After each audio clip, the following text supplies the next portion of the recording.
Next topic में पूरी तरीके से हेल्थ रिकवर कर लें, क्योंकि नेक्स्ट टॉपिक बहुत इंपॉर्टेंट है, वो है फंडामेंटल राइट, मूल अधिकार।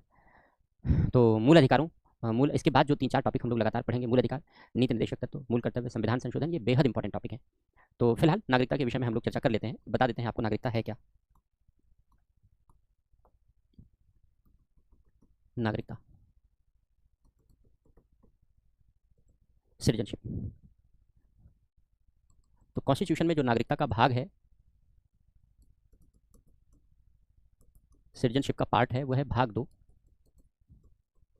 अनुच्छेद 5 से 11। ये भाग इंपॉर्टेंट है इसका, कि भाग 2 है और अनुच्छेद की लिमिट 5 से 11 है, ये इतना तो इंपॉर्टेंट है। अब होती क्या है नागरिकता, कैसे हमें दी गई है, क्या प्रावधान किए गए हैं, इन्हीं के बारे में हम लोग चर्चा करेंगे। एक बात हम लोग पहले भी पढ़ चुके हैं, जब संघीय प्रणाली पढ़ रहे थे तो हमने आपको बताया था, लिखाया था कि भारत में एकल नागरिकता अपनाई गई है। छोटे छोटे से सवाल होते हैं आपके दिमाग में सिटीजनशिप को लेकर के, तो ध्यान से समझ लेना, तो उन सारे सवालों के जवाब मिल जाएंगे, कॉन्सेप्ट क्लियर हो जाएगा। और ध्यान नहीं दोगे तो फिर डाउट बने रहेंगे, फिर संदेह बने रहेंगे तो सिटीजनशिप है क्या, सबसे पहले इसका अर्थ समझते हैं कि नागरिकता क्या है। नागरिकता एक तरीके का संबंध है, जैसे लेकिन कानूनी संबंध है, लीगल रिलेशन है। जैसे हम आप हैं, समाज के सदस्य हैं, परिवार के सदस्य होते हैं, फैमिली मेंबर्स होते हैं, भाई बहन, माता पिता दोस्त मित्र, इन सबके साथ एक सामाजिक संबंध है, एक सोशल रिलेशन है। ये जो सामाजिक संबंध है, भाई बहन है, माता पिता हैं, तो ये सामाजिक संबंध अधिकार और दायित्व से जुड़ा होता है। आपके भाई बहन हैं तो आपका उन पर अधिकार है, और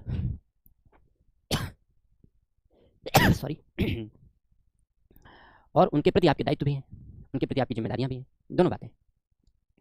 तो अधिकार भी है और दायित्व भी है। जब आप उन अधिकार और दायित्वों को अच्छी तरीके से समझते हैं और निभाते हैं, तभी ये संबंध सुचारू तरीके से चलते हैं, तभी ये संबंध अच्छे तरीके से चलते हैं। अन्यथा ये संबंध अच्छे तरीके से निभाए नहीं जाते, संबंध अच्छे तरीके से चलते नहीं। ये ठीक वैसा ही नागरिकता के संबंध में है। अब भाई बहन के संबंध हैं, पति पत्नी के संबंध हैं, माता पुत्री, पिता पुत्री, पिता पुत्र, माता पुत्र, इन सब के बीच के संबंध हैं, तो वो तो हम नज़दीक से देखते हैं, अनुभव करते हैं, हम उनका उपयोग करते हैं। लेकिन हम जिन संबंधों के बारे में अभी चर्चा करने जा रहे हैं, नागरिकता के बारे में, अगर मैं आपसे पूछूं कि आपने नागरिकता को कभी देखा है, तो आप कहोगे ये क्या चीज़ है, ये क्या बला है। मैं आपसे पूछूं कि आप भाई बहन के रिश्तों को आपने देखा है, तो आप कहेंगे हाँ। मैं आपसे पूछूं भाई भाई के रिश्तों को आपने देखा है, आप कहेंगे हाँ। या तो भगवान राम जैसा मर्यादित भाई, भरत जी जैसा मर्यादित भाई, और या तो दुर्योधन जैसा कुटिल भाई, दोनों तरीके के भाई के रिश्ते आपने देखे। लेकिन अगर नागरिकता की बात करें तो आपने देखा नहीं है, अनुभव अनुभव नहीं कर सकते, यूज़ कर सकते हैं। क्यों? क्योंकि ये जो रिलेशन है, ये सोशल रिलेशन है, सामाजिक रिश्ते हैं। नागरिकता कानूनी रिश्ता है, कानूनी रिश्ता है। कौन सा कानूनी रिश्ता, किसके बीच? और ये कानूनी रिश्ता नागरिकता कहलाता है, तो कौन सा कानूनी रिश्ता है? व्यक्ति और राज्य के बीच है।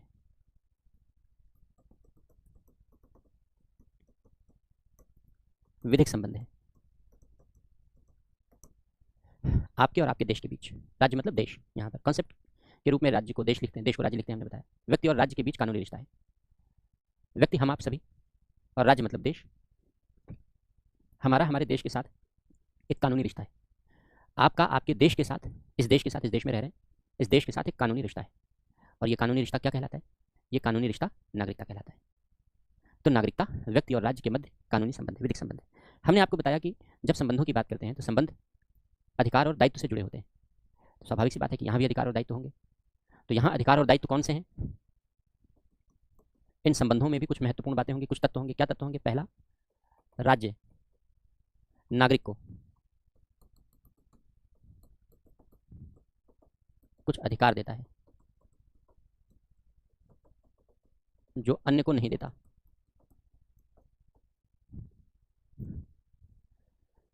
राज्य नागरिकों को कुछ अधिकार देता है, नागरिकों के अलावा वो अन्य को वो अधिकार उपलब्ध नहीं कराता, केवल नागरिक को देता है।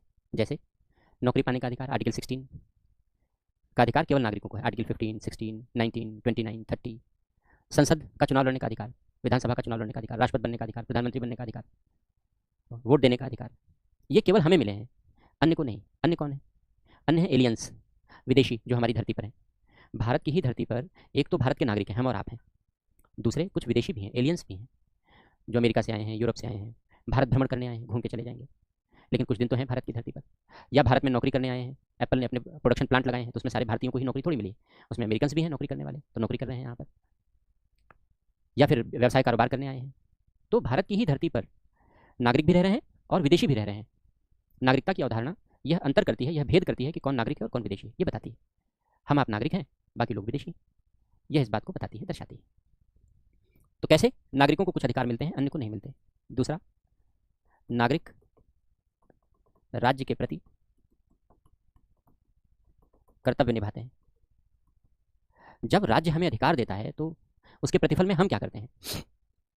हम राज्य के प्रति कुछ जिम्मेदारियां निभाते हैं। कैसी जिम्मेदारी निभाते हैं? संविधान का आदर करते हैं। अब आप कहेंगे सर कुछ लोग नहीं करते, तो जाने दीजिए, दुष्ट प्रकृति के लोग हर जगह होते हैं। लेकिन एक सामान्य नागरिक की बात हो रही है। हम अपने देश का सम्मान करते हैं, हम अपने संविधान का आदर करते हैं, हम राष्ट्रगान का आदर करते हैं, राष्ट्रध्वज का सम्मान करते हैं, एक दूसरे के साथ भाईचारे के संबंधों का निर्वाह करते हैं इत्यादि। राज्य के प्रति हमारे कर्तव्य हैं। हम राज्य की संपत्तियों को सुरक्षित रखते हैं, तमाम बातें हैं। तो हम राज्य के प्रति कुछ कर्तव्य निभाते हैं। तीसरी बात, नागरिक की राज्य में निष्ठा होती है। नागरिक की राज्य में निष्ठा होती है। जैसे भाई बहन है तो उनके बीच एक अटैचमेंट है, एक लगाव है, एक दूसरे के प्रति निष्ठा का भाव है। भाई भाई के संबंध है, पिता पुत्र के संबंध है, एक अटैचमेंट है, एक लगाव है। एक को कष्ट होता है तो दूसरे को कष्ट होता है, क्योंकि लगाव है, उनमें एक निष्ठा है, लगाव है, अटैचमेंट है, लॉयल्टी है एक दूसरे के प्रति। ये नागरिकता की विशेषता है। सब में नहीं होता, सब में नहीं पाया जाएगा। तो हम भारत के नागरिक हैं तो हमारी भारत के प्रति एक निष्ठा है, लगाव है।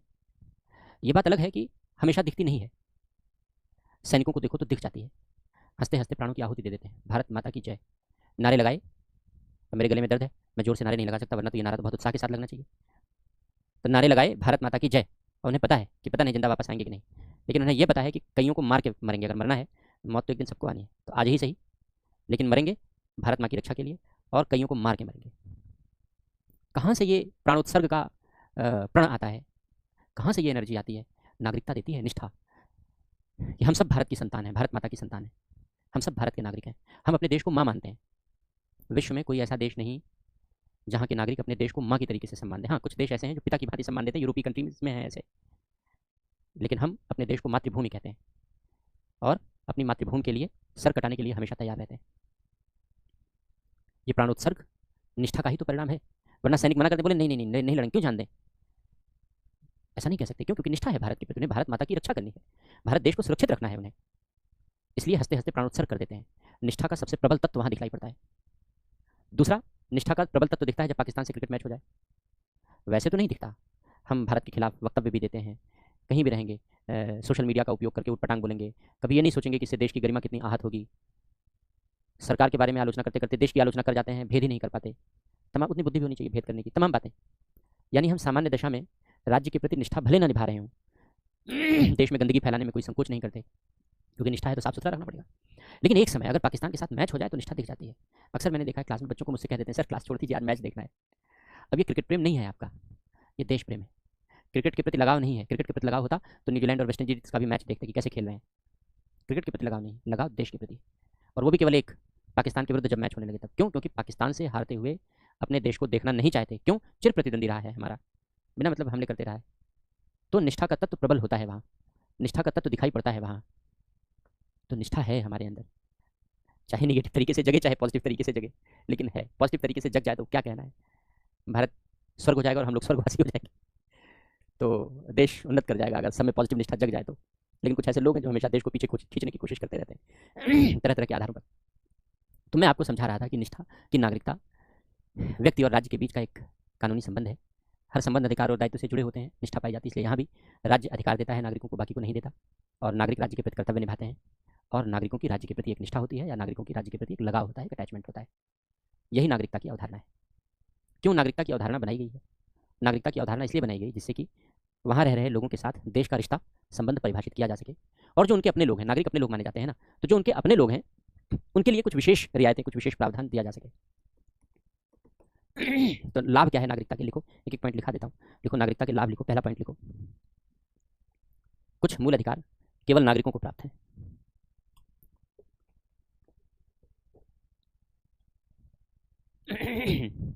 कुछ मूल अधिकार केवल नागरिकों को प्राप्त है, अन्य को नहीं, अन्य को नहीं। जैसे आर्टिकल 15, 16, 19, 29 और 30 में वर्णित मूल अधिकार, इन 5 अनुच्छेदों में। इसके जस्ट बाद हम लोग फंडामेंटल राइट ही शुरू करेंगे। तो ईश्वर से मैं भी प्रार्थना करूंगा जल्दी मुझे ठीक कर दें गले, क्योंकि मूलाधिकार इंपॉर्टेंट टॉपिक है। थोड़े थोड़े से टेक्निकल डिस्कशन भी हैं, तो लंबी लंबी क्लासेस भी लेनी होगी उसके लिए, समझने के लिए। ये तो अनइम्पॉर्टेंट टॉपिक है, महत्वपूर्ण टॉपिक नहीं है, लेकिन फिर भी समझ होनी चाहिए हमारे पास, इसलिए हम लोग पढ़ रहे हैं। कभी कभार प्री में आ जाता है। तो पहला पॉइंट हमने लिखा, कुछ मूलाधिकार केवल नागरिकों को प्राप्त है, जैसे आर्टिकल 15, 16, 19, 29 और 30 में वर्णित मूलाधिकार। अगला पॉइंट लिखो, नेक्स्ट पॉइंट लिखो, महत्वपूर्ण संवैधानिक पदों पर नियुक्ति का अधिकार केवल नागरिकों को है। महत्वपूर्ण संवैधानिक पदों पर नियुक्ति का अधिकार केवल नागरिकों को है। जैसे राष्ट्रपति, उपराष्ट्रपति, प्रधानमंत्री, राज्यपाल इत्यादि, कुछ भी लिख लो, संवैधानिक पद सारे। महत्वपूर्ण संवैधानिक पदों पर नियुक्ति का अधिकार मात्र भारत के नागरिकों को है। अगला लिखो, नेक्स्ट लिखो। संसद, राज्य विधानमंडल आदि के चुनाव लड़ने का अधिकार, संसद, राज्य विधानमंडल आदि के चुनाव लड़ने का अधिकार भी मात्र नागरिकों को है। का अधिकार भी मात्र नागरिकों को है। अगला लिखना, वोट देने का अधिकार मात्र नागरिकों को है। वोट देने का अधिकार मात्र नागरिकों को है। ये हो गए नागरिकता के लाभ। अब प्रश्न ये उत्पन्न होता है कि नागरिकता कैसे पाई जा सकती है, कैसे कोई व्यक्ति किसी देश का नागरिक बनता है। तो किसी देश का कोई मतलब नहीं, हम तो अपने देश की बात कर रहे हैं। तो पहले एक हेडिंग लिखो, भारत में नागरिकता। एक हेडिंग लिखो, भारत में नागरिकता, फिर आगे चर्चा करते हैं। लिखो भारत में नागरिकता, लिखो प्रत्येक मत लिखो, भारत में एकल नागरिकता है। भारत में एकल नागरिकता है, अर्थात प्रत्येक व्यक्ति केवल भारत का नागरिक है। प्रत्येक व्यक्ति केवल भारत का नागरिक है, किसी राज्य का नहीं। वह राज्य का निवासी होता है, रहने वाला होता है, नागरिक भारत का होता है। यह प्रावधान देश में एकता, अखंडता और भाईचारे के लिए शामिल किया गया है। एकता, अखंडता और भाईचारे के लिए शामिल किया गया है। पैरा चेंज करके लिखो, जबकि अमेरिका, स्विट्जरलैंड आदि देशों में दोहरी नागरिकता है। जबकि अमेरिका, स्विट्जरलैंड आदि देशों में दोहरी नागरिकता है, अर्थात प्रत्येक व्यक्ति राज्य का भी नागरिक है और देश का भी नागरिक है, लेकिन ये भेदभाव वाली व्यवस्था है। तो ये तो हो गया। अब नागरिकता संबंधी विधि।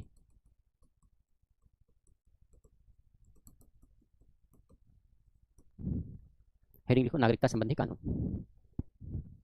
नागरिकता संबंधी विधि लिखो, संविधान नागरिकता संबंधी विधि का वर्णन नहीं करता। नागरिकता संबंधी विधि का वर्णन नहीं करता। लिख लो, फिर समझाता हूं। नागरिकता संबंधी विधि का वर्णन नहीं करता, वह मात्र उन प्रावधानों का वर्णन करता है। वह मात्र उन प्रावधानों का वर्णन करता है जिसके आधार पर वह मात्र उन प्रावधानों का वर्णन करता है जिसके आधार पर वह मात्र उन प्रावधानों का वर्णन करता है जिसके आधार पर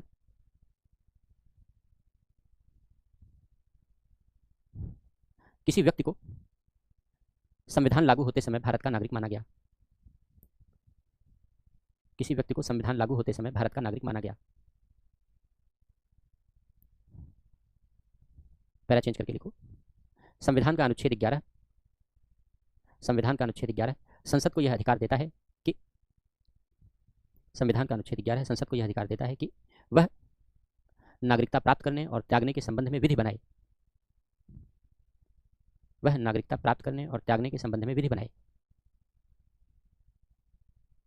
परिणाम स्वरूप संसद ने नागरिकता अधिनियम 1955 निर्मित किया है। परिणाम स्वरूप संसद ने नागरिकता अधिनियम 1955 निर्मित किया है, जिसके अंतर्गत निम्नलिखित प्रावधान किए गए। अब हमने क्या लिखाया मैं समझाता हूं, फिर आगे बढ़ता हूं। हमने आपको बताया कि जैसे आर्टिकल 5 से लेकर 11 ये भाग 2 है, नागरिकता से संबंधित भाग है। अब आपके मन में ये सवाल आएगा कि भाई नागरिकता कैसे पाई जा सकती है और नागरिकता कैसे छोड़ी जा सकती है, कैसे त्यागी जा सकती है। इसी को कहते हैं नागरिकता संबंधी विधि के प्रावधान, क्योंकि ये कानून के प्रावधान है, नागरिकता संबंधी कानून के प्रावधान है हर देश में कि नागरिकता कैसे पाई जाएगी और नागरिकता कैसे त्यागी जाएगी। तो संविधान भी इसका वर्णन नहीं करता। संविधान का अनुच्छेद 11 संसद को यह अधिकार देता है कि वो नागरिकता संबंधी कानून बनाए और कानून बना करके ऐसे प्रावधानों को लिखे और बताए कि कैसे नागरिकता पाई जा सकती है और कैसे नागरिकता त्यागी जा सकती है। तो संसद ने नागरिकता संबंधी कानून बनाया है 1955 में, और उसमें नागरिकता त्यागने और पाने की विधियों का वर्णन किया गया है। समय समय पर कई बार संशोधन हुए हैं, उसमें ज़्यादा इंपॉर्टेंट चीज़ें नहीं है, लेकिन हमने बताया कि जानकारी होनी चाहिए हमें, कभी भी यूपीएससी क्वेश्चन बना सकता है। फिर संविधान क्या बताता है, आर्टिकल 5 से लेकर 11 तो पढ़ लिया हमने। फिर कॉन्स्टिट्यूशन क्या बताता है?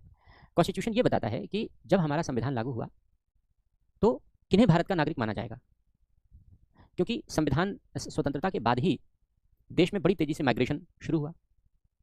इमिग्रेशन बहुत तेजी से शुरू हुआ। भारत से लोग पाकिस्तान चले गए, पाकिस्तान से लोग भारत चले आए। अभी जब जम्मू कश्मीर का चुनाव हुआ, अभी 3-4 दिन पहले जो खत्म हुआ जम्मू कश्मीर का चुनाव, 47 के बाद 47 के बाद पहली बार 1.5 लाख लोगों को जम्मू कश्मीर में वोट देने का अधिकार मिला, क्योंकि अभी तक अनुच्छेद 370 लागू था। तो अनुच्छेद 370 लागू होने के कारण वहाँ की स्थानीय सरकार ने जो पाकिस्तान से वैध रूप से आए हुए हिंदू प्रवासी थे उनको भारत का नागरिक मानने से मना कर दिया था जम्मू कश्मीर की सरकार ने। और चूंकि अनुच्छेद 370 लागू था तो ऐसा वो कर सकते थे।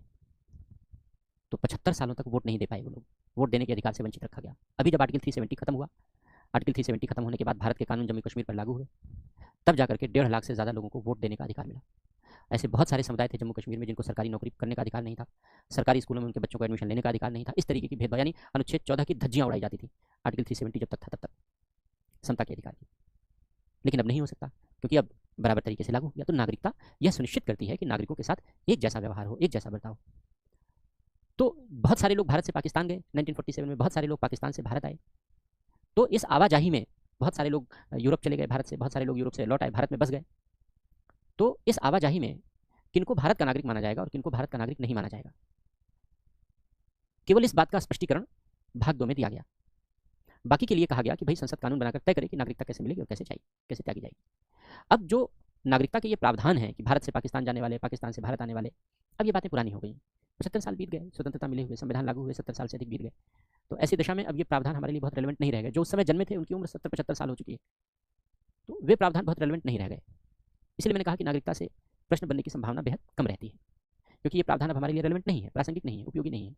लेकिन हाँ, जो नागरिकता संबंधी कानून है उस कानूनों के प्रावधान कुछ कुछ उपयोगी हैं हमारे लिए कुछ। तो नागरिकता संबंधी विधि क्या बताती है, इसी के बारे में हम लोग यहाँ पर चर्चा करेंगे। तो इसके लिए संसद ने आर्टिकल 11 का उपयोग किया है संसद ने, और इसके अंतर्गत संसद ने नागरिकता अधिनियम 1955 निर्मित किया है।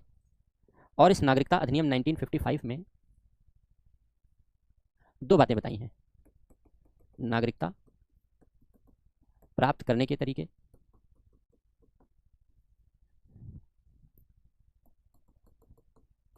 और नागरिकता त्यागने के तरीके। इसी कानून में बताया गया है। प्राप्त करने का तरीका क्या है, जन्म से, ये बात आर्टिकल 5 भी बताता है। जो आर्टिकल इंपॉर्टेंट है वो लिखते रहें। दूसरा वंश क्रम से,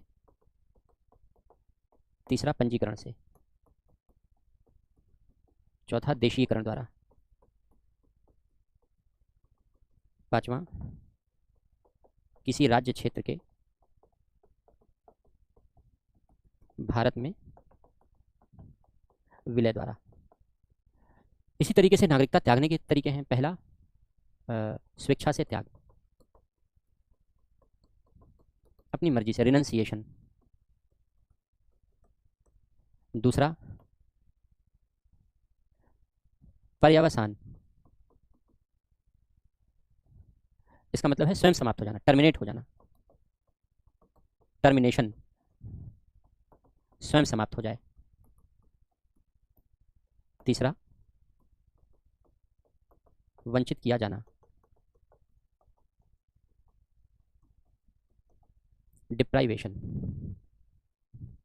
ये जो पर्यवसान है, टर्मिनेशन है, ये आर्टिकल 9 में दिया गया है।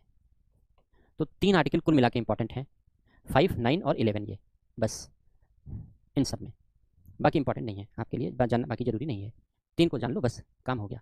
तो मतलब क्या है इनका, एक एक समझा देते हैं आपको। वैसे तो क्वेश्चन कभी नहीं आया है इनके डिटेल पर, और भविष्य में आने की संभावना भी नहीं है, लेकिन हमने कहा जानकारी होनी चाहिए। जन्म से, कई बार संशोधन किए गए हैं इस नागरिकता अधिनियम में, समय के अनुसार रेलेवेंट बनाया गया है। जन्म से नागरिकता का मतलब यह है कि कोई भी व्यक्ति यदि भारत में जन्म लेता है, भारत में कोई बच्चा जन्म लेता है और जन्म के समय उसके माता या पिता दोनों में से कोई एक भारत का नागरिक है, तो वो बच्चा भारत का नागरिक होगा, भारत में अगर जन्मा है तो। ये आर्टिकल 5 है, इसको जन्म से कहते हैं। दूसरा वंशक्रम से, इसका मतलब यह है कि कोई बच्चा भारत के बाहर जन्म लेता है, कोई बाहर नौकरी करने गया, वहीं शादी वगैरह कर लिया, यहीं से करके चले गए, बच्चे ने जन्म वहाँ लिया, विदेश में लिया। तो अगर कोई बच्चा विदेश में जन्म लेता है, भारत के बाहर जन्म लेता है, और जन्म के समय माता या पिता दोनों में से कोई एक भारत का नागरिक है, तो उसे भारत की नागरिकता मिल सकती है, मिल जाएगी, वो भारत का नागरिक होगा। बशर्ते कुछ ऑफिशियल प्रोसीडिंग्स हैं, वो सब कानून में लिखे हैं, कोई मतलब कि नहीं। हमारे कॉन्सुलेट में जाके 1 साल के भीतर रजिस्ट्रेशन कराना पड़ता है, और तमाम बातें हैं तो वो सब फॉलो करनी पड़ती है, ऑफिशियल प्रोसीडिंग है, फॉलो करनी पड़ती है। तीसरा है पंजीकरण। पंजीकरण का मतलब है कि जैसे मान लो कोई व्यक्ति भारत का नागरिक नहीं, और भारत आया घूमने, उसे भारत बहुत पसंद आया, उसे लगता है भारत की नागरिकता ले लेनी चाहिए, तो कैसे लेगा? इसके लिए उसे भारत सरकार के सामने रिक्वेस्ट करनी पड़ेगी, आवेदन एप्लीकेशन देना पड़ेगा। भारत सरकार का गृह मंत्रालय, मिनिस्ट्री ऑफ होम अफेयर्स, ये ध्यान रखना, नागरिकता संबंधी मामलों की देखरेख करता है, नियंत्रण करता है। तो गृह मंत्रालय के सामने नागरिकता संबंधी जो डिवीजन है वहाँ पे जा करके एप्लीकेशन देनी पड़ेगी। उस एप्लीकेशन के बाद जो हमारी सरकार है वो देखेगी कि भाई कौन है, आतंकी तो नहीं है, आतंकियों से संबंध रखने वाला तो नहीं, बहुत सारी बातें छानबीन की जाएंगी, लगेगा कि हाँ ठीक है दे दो, तो फिर उनको रजिस्ट्रेशन सर्टिफिकेट दे दिया जाएगा कि लो तुम भारत के आज से रजिस्टर्ड नागरिक हो गए। इसको कहते हैं पंजीकरण। जैसे अदनान सामी, जानते हैं ना, गायक हैं, सूफी गायक हैं, अदनान सामी पाकिस्तानी थे, पूरा परिवार, पूरा खानदान, उन्होंने भारत में नागरिकता के लिए आवेदन किया कि हम भारत के नागरिक बनना चाहते हैं। तो अभी 2017-18 की बात है, उनके पूरे खानदान को भारत की नागरिकता दे दी गई। कैसे? बाई रजिस्ट्रेशन के द्वारा। लेकिन अब ये जरूरी है कि रजिस्ट्रेशन के लिए आवेदन करने से पहले कम से कम 7 साल भारत में रहना होगा, कम से कम। पहले ये अवधि बहुत कम थी, 6 महीने थी, फिर 5 साल हुई, लेकिन बहुत आवेदन आते थे भारत में, बहुत एप्लीकेशन आते थे, इसलिए इसको 7 ईयर्स कर दिया गया। इसका एक इम्पैक्ट ये भी है कि जैसे मान लो भारत का कोई व्यक्ति विदेश के किसी व्यक्ति से विवाह करता है, यहाँ का पुरुष किसी विदेशी महिला से विवाह कर ले, या यहाँ की महिला विदेशी पुरुष से विवाह कर ले, तो जो विदेशी व्यक्ति है उसे भारत की नागरिकता मिल सकती है, लेकिन तभी मिलेगी जब कम से कम 7 साल भारत में वो रहे। रहने के लिए भारत सरकार से परमिशन लेनी पड़ती है, उसको वीज़ा कहते हैं। तो परमिशन मिलेगी और परमिशन लेकर के रह सकता है। हर बार परमिशन बढ़ाते बढ़ाते 7 साल पूरा किया जा सकता है। भाई पति पत्नी एक साथ रह रहे हैं तो वीज़ा बढ़ा जाता है। अगला है देशीकरण के द्वारा। देशीकरण के लिए भी भारत सरकार के सामने एप्लीकेशन देनी पड़ती है, लेकिन देशीकरण की शर्तें कठोर हैं, तरीका आसान है, सरकारी तरीका, कार्यालय तरीका आसान है। देशीकरण कहते हैं नेचुरलाइजेशन। नेचुरलाइजेशन का मतलब है कि देश की संस्कृति में रम जाना। जब हम देश की संस्कृति में रम जाएं तो हम कहते हैं देशी हो गए। तो देशीकरण का भाव यही है एक तरीके से, लेकिन शर्तें बेहद कठोर है। देशीकरण के जरिए केवल उन्हीं देशों के नागरिकों को भारत में नागरिकता दी जाती है जिन देशों में भारत के लोगों को भी देशीकरण के जरिए नागरिकता पाने का हक हो, अधिकार। बाकी देशों के लोगों को नहीं दी जाएगी। एक बात, जिसको भारत में नागरिकता पानी है उसे अपने देश की नागरिकता त्यागनी होगी। पंजीकरण में नहीं जरूरी है, देशीकरण में जरूरी है, इसलिए हमने कहा शर्तें कठोर। नागरिकता त्यागनी होगी और इस बात की सूचना दोनों देशों की सरकार को देना होगा। तीसरी बात, भारत में रहने की इच्छा प्रकट करनी होगी, शपथ पत्र देना होगा, न्यायालय वाला शपथ पत्र बना के देना होगा। यह भी शपथ पत्र देना होगा कि संविधान में लिखी गई किसी एक भाषा को अच्छी तरह बोल सकता है, समझ सकता है, लिख सकता है, पढ़ सकता है, एक भाषा का अच्छी तरह ज्ञान है। यह भी शपथ पत्र देना पड़ेगा। यह भी शपथ पत्र देना पड़ेगा कि अच्छे चरित्र का व्यक्ति है, आतंकी नहीं है, आतंकी संगठनों से लिंक नहीं है, अच्छे चरित्र का व्यक्ति है। तमाम तरीके की फॉर्मेलिटीज़ है। और समय सीमा, जिस तारीख को आवेदन कर रहा है उससे ठीक पहले 12 महीने तक, यानी 1 साल तक भारत में रहा होना चाहिए। 1 साल भारत में रहा होना चाहिए। और केवल 1 साल ही नहीं, इस 1 साल के पहले कम से कम 11 वर्ष और भारत में रहा हो। 1 साल तो लगातार भारत में रहा हो, और इस 1 साल के पहले कम से कम 11 साल भारत में रहा हो। लेकिन कितना पहले? बहुत पहले नहीं, मैक्सिमम 14 साल पहले तक, उससे पहले नहीं जाएंगे। तो मैक्सिमम 14 साल के पहले तक कम से कम 11 साल भारत में जो रहा हो वही देशीकरण के जरिए आवेदन कर सकता है। और इसका एक एक्सेप्शन भी है कि जिन लोगों ने विज्ञान, साहित्य, कला, मानवीय प्रगति इन सब में विशेष योगदान दे रखा है उनके लिए ये शर्तें फॉलो करना जरूरी नहीं है। भारत सरकार किसी भी शर्त में छूट देकर के नागरिकता दे सकती है। और अंतिम बात है, 5वीं बात है कि किसी राज्य क्षेत्र के भारत में विलय के द्वारा अगर कोई हिस्सा भारत में मिल जाए, जैसे हमने पढ़ा है भाई सिक्किम भारत में मिल गया, तो अब सिक्किम के लोग भारत के नागरिक बन जाएंगे। संसद कानून बना के व्यवस्था करेगी कि किन किन लोगों को नागरिक माना जाए। गोवा को मिलाया गया तो गोवा के लोग भारत के नागरिक हो गए, लेकिन संसद कानून बना के तय करेगी इसमें कि किसे किसे माना जाएगा। तो ये नागरिकता प्राप्त करने के तरीके हैं। इसी तरीके से नागरिकता त्यागने का तरीका है। पहला, स्वेच्छा से त्याग, अपनी मर्जी से। कोई भी व्यक्ति अपनी मर्जी से नागरिकता त्याग सकता है कि आज से मैं भारत का नागरिक नहीं रहना चाहता। वह यह घोषणा कर सकता है, वह यह डिक्लेरेशन कर सकता है। कहाँ करेगा यह डिक्लेरेशन? रामलीला मैदान में नहीं, रामलीला मैदान में नहीं, भारत सरकार के समक्ष विभाग में जाएगा, वहाँ फॉर्म होता है, डिक्लेरेशन फॉर्म होता है, वहाँ डिक्लेरेशन करेगा कि आज से वो भारत की नागरिकता त्याग रहा है। तो कोई व्यक्ति नागरिकता त्याग सकता है। दूसरा है पर्यवसान, टर्मिनेशन। जैसे ही भारत का कोई नागरिक किसी दूसरे देश की नागरिकता ग्रहण करता है वैसे ही भारत की नागरिकता स्वतः समाप्त हो जाएगी, क्योंकि दोहरी नागरिकता किसी भी रूप में नहीं है हमारे यहाँ। हम केवल भारत के नागरिक ही हो सकते हैं, दूसरे देश के नागरिक भी नहीं हो सकते। इसलिए भारत का कोई भी नागरिक जैसे ही दूसरे देश की नागरिकता ग्रहण करेगा उसकी भारत की नागरिकता स्वतः समाप्त हो जाएगी। इसीलिए लिखा स्वयं समापन। आर्टिकल 9 में भी ये बात कही गई। और तीसरा है वंचित किया जाना, डिप्राइवेशन। अब यहाँ पे एक बात ध्यान रखो, जो भारत के प्राकृतिक नागरिक होते हैं उनकी नागरिकता कभी छीनी नहीं जा सकती। नागरिकता से वंचित करने का मतलब नागरिकता छीन लेना। प्राकृतिक नागरिक कौन है? 3 है, जन्म से, वंश से और ये किसी राज्य क्षेत्र के भारत में विलय के द्वारा। इन 3 तरीकों से जो नागरिक बने हैं वो प्राकृतिक नागरिक कहलाएंगे, नेचुरल सिटीजन कहलाएंगे। और जो नेचुरल सिटीजन होंगे, जो प्राकृतिक नागरिक होंगे, उनकी नागरिकता कभी छीनी नहीं जा सकती।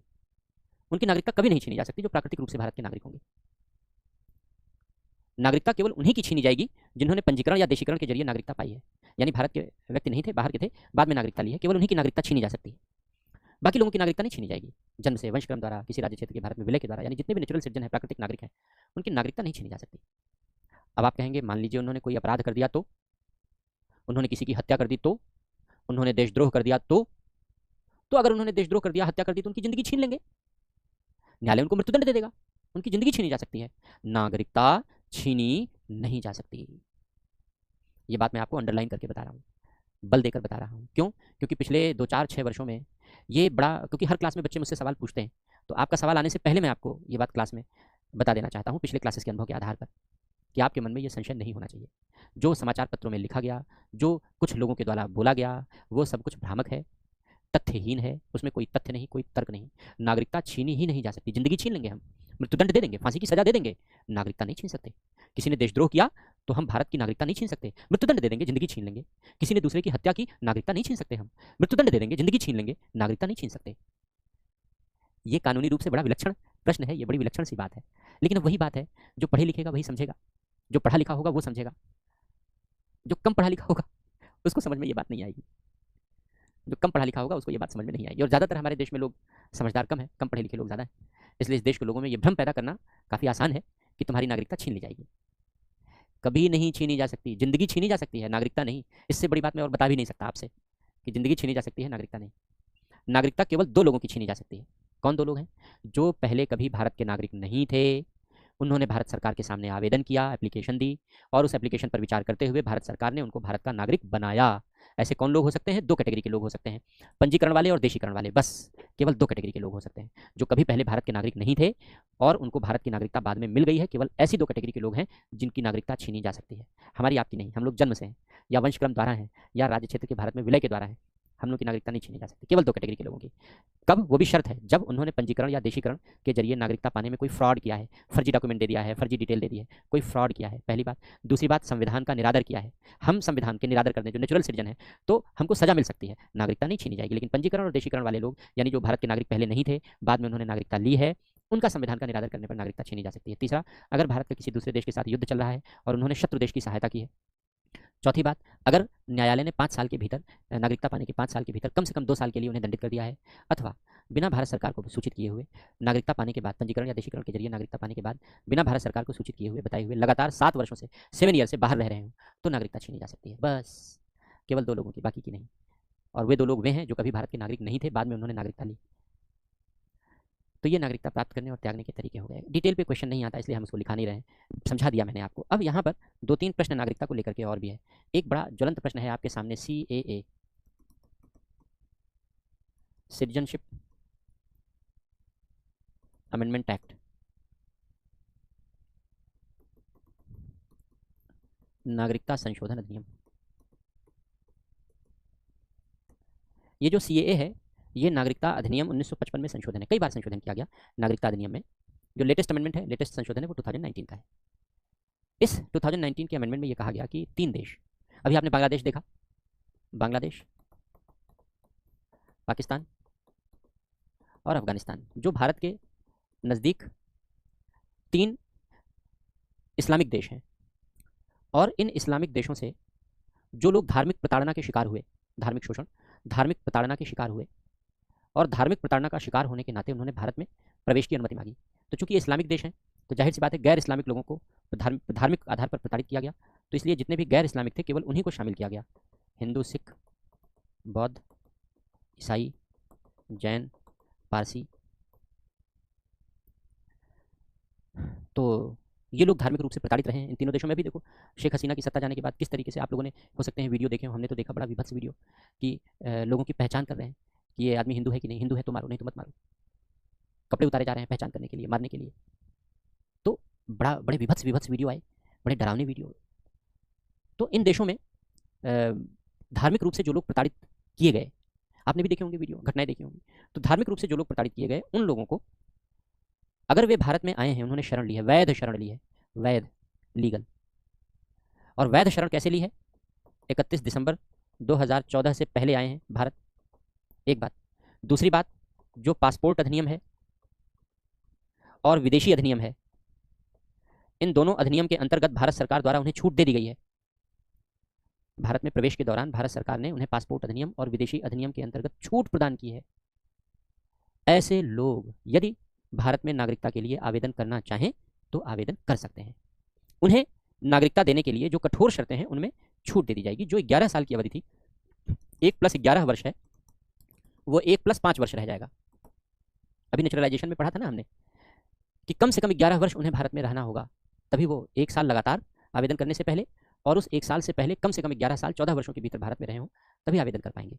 तो ये सीएए कहता है कि ये लोग भारत में नागरिकता के लिए आवेदन तभी कर पाएंगे जब 1 साल लगातार रहे हों और उसके अलावा 5 वर्ष और इन्होंने भारत में, यानी 6 वर्ष अगर वो भारत में रह चुके हैं, तभी भारत में नागरिकता के लिए आवेदन कर सकते हैं, तभी नागरिकता के लिए आवेदन कर पाएंगे। तो ये प्रावधान जोड़ा गया, इसी को सिटीजनशिप अमेंडमेंट एक्ट कहते हैं। केवल उनके लिए है जो धार्मिक रूप से प्रताड़ित होकर के भारत आए हैं और इन शर्तों के अधीन आए हैं। इसके अलावा इसका एक्सेप्शन भी है, अपवाद भी है। जो 6 शेड्यूल, 6ठी अनुसूची के क्षेत्र हमने पढ़े हैं, तो 6ठी अनुसूची के क्षेत्रों में ये लागू नहीं होगा। दूसरा, इनर लाइन परमिट के क्षेत्र, आईएलपी कहते हैं। ये क्या होता है? इनर लाइन परमिट क्या होता है? कुछ एरिया ऐसे हैं हमारे देश में जहां हमको भी जाने के लिए परमिशन लेनी पड़ती है। अगर हम जाना चाहें, यानी भारत के नागरिक भी जाना चाहें, तो परमिशन लेनी पड़ती है, क्योंकि उनको प्रतिबंधित क्षेत्र घोषित कर देते हैं। जैसे कभी आप किसी कैंटोनमेंट एरिया के बगल से गुजरे हैं, आर्मी की छावनी के बगल से गुजरे हैं, वहां लिखा रहता है प्रतिबंधित क्षेत्र, तो वहां आप बिना परमिशन के प्रवेश नहीं कर सकते। देखा होगा आपने। ऐसे ही नॉर्थ ईस्ट के कुछ राज्यों में आईएलपी लागू की गई है, जिससे कि बाहर के लोग अवैध रूप से आकर के वहां बस ना सकें। इसके लिए तो वहां आने जाने वाले लोगों को परमिट दी जाती है। अगर घूमने जाना है तो 15 दिन की परमिट मिलेगी। सड़क के रास्ते, रेलवे के रास्ते, एयरपोर्ट के रास्ते, बाहर पर ऑफिस बना होता है। इनर लाइन परमिट के बिना पकड़ लिए गए तो गिरफ्तार कर लिए जाएंगे। तो अगर भारत के नागरिकों को भी जाना है उस इलाके में, तो अगर हम जाना चाहें, मणिपुर घूमना चाहें, नागालैंड में कुछ क्षेत्रों में घूमना चाहें, तो जहाँ जहाँ इनर लाइन परमिट लागू है, हमको परमिशन लेनी पड़ेगी। आपको परमिशन लेनी पड़ेगी, आसानी से मिल जाती है, कोई दिक्कत नहीं होती। आधार कार्ड दीजिए, परमिशन 15 दिन की तुरंत मिल जाएगी, उसमें कोई परेशानी नहीं होती है। घूमने के पर्पज से, नौकरी कारोबार करने के पर्पज से आए हैं तो 6 महीने की परमिशन मिल जाएगी, 1 साल की मिल जाएगी, बढ़ाई भी जाती है। तो इस तरीके से अवैध रूप से आने जाने वाले लोगों को कंट्रोल करने के लिए बनाई गई है इनर लाइन परमिट। तो जहाँ इनर लाइन परमिट लागू है वहाँ भी ये प्रावधान लागू नहीं है। तो ये सीए है। काफ़ी विवाद था कि इससे नागरिकता छीन ली जाएगी। अब आप खुद समझ सकते हैं कि नागरिकता छीनने के लिए है या देने के लिए है। एक और प्रावधान है, वह है NRC, national register for citizens. वैसे तो बेसिकली ये एनआरआईसी है, national register for Indian citizen, लेकिन अब चूंकि एनआरसी के रूप में प्रचलित है तो इसलिए मैं एनआरसी ही लिख रहा हूँ। वैसे तो आई भी है इसमें बीच में, एनआरआईसी यानी इंडियन सिटीजन, लेकिन अब प्रचलन में एनआरसी है, तो भाई चलो समझ लो एनआरसी है क्या। अभी हमने बताया कि जो नागरिकता अधिनियम 1955 है, इसकी धारा 14A ये कहती है कि भारत सरकार नागरिकों का रजिस्टर तैयार करे।